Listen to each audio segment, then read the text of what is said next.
Hi, everybody, and welcome to week 3 of U.S. intelligence.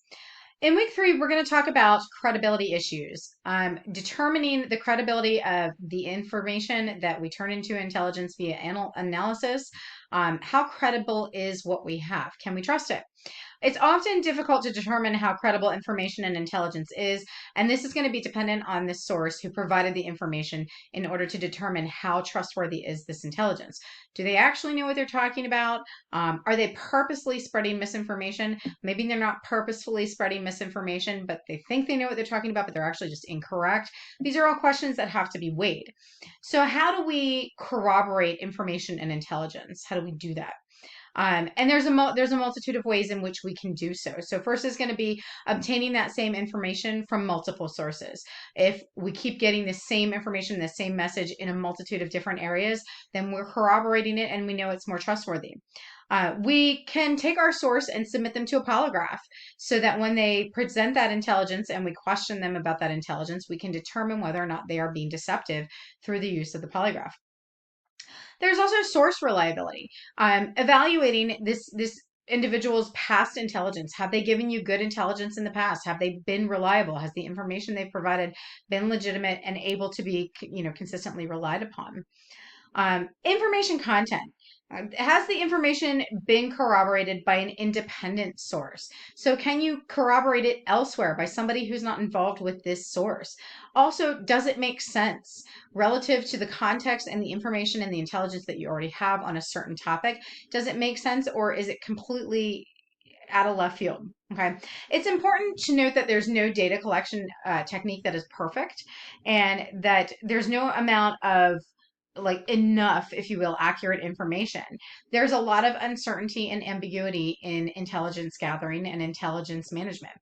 Um, Unfortunately, this lack of perfection and this trail of information can often result in situations where intelligence is incorrect, and that can require intelligence agencies to engage in denial and deception.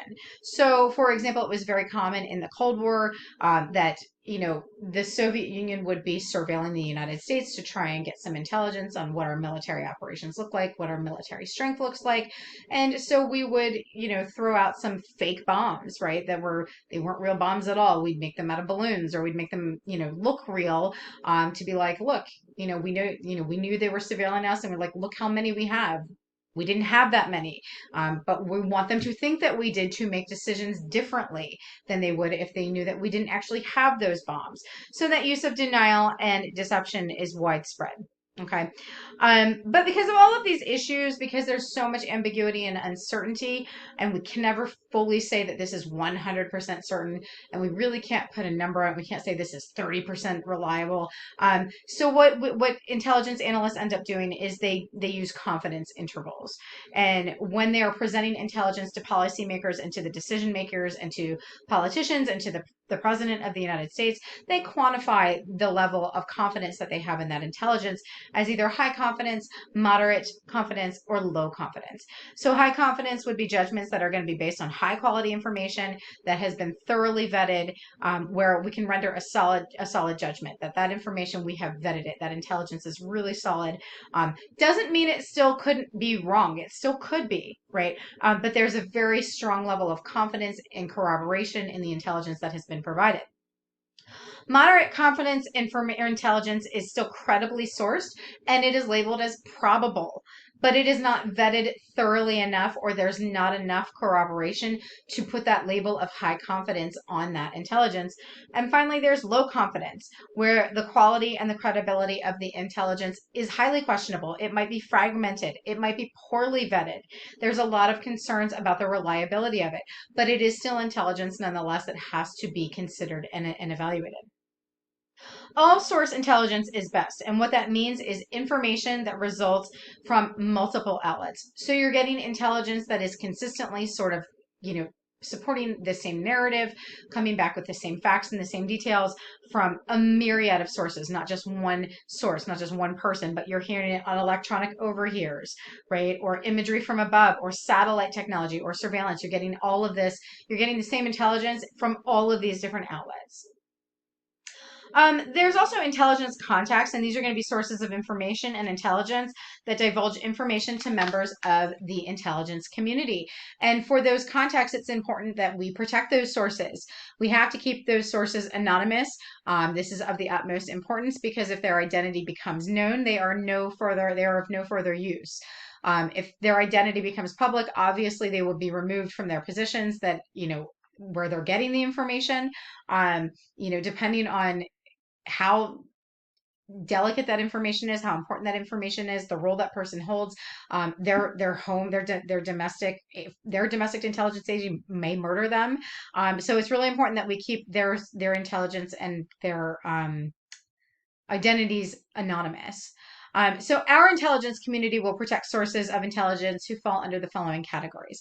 First is going to be a confidential informant, and that's going to be any individual who provides information on criminal matters. Next are going to be assets, and assets provide information on national security matters, such as terrorism and counterintelligence. There's also cooperating witnesses, and a cooperating witness is an individual who's recruited with the knowledge that they're going to provide testimony at some point. Their identity is kept secret during the investigative portion, and their identity will become known upon providing that testimony publicly. There are multiple different kinds of intelligence that we gather, and we use acronyms to refer to those.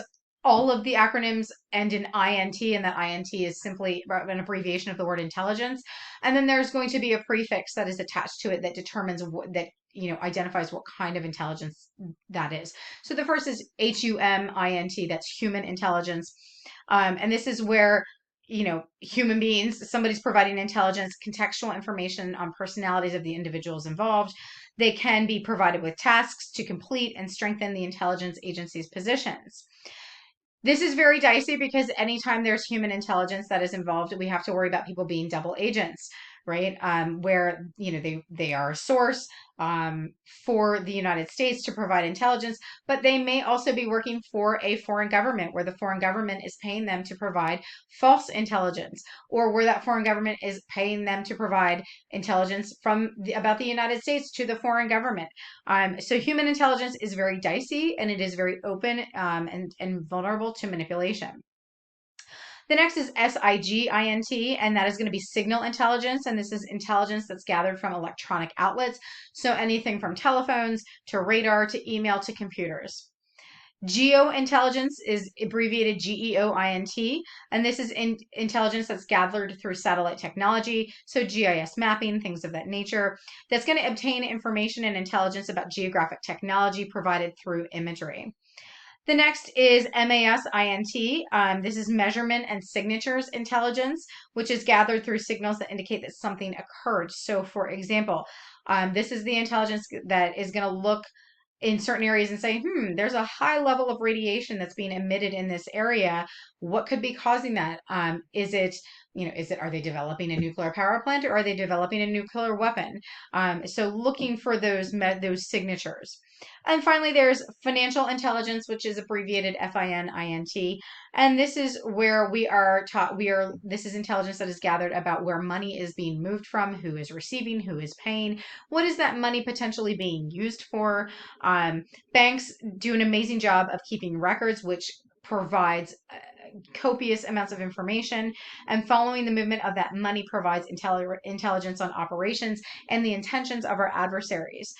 This, like I said, is a primary area of counterterrorism. It helps us figure out who is funding terrorist organizations, what they are using those funds for, and then, of course, us seizing those funds interrupts their ability to carry out their operations.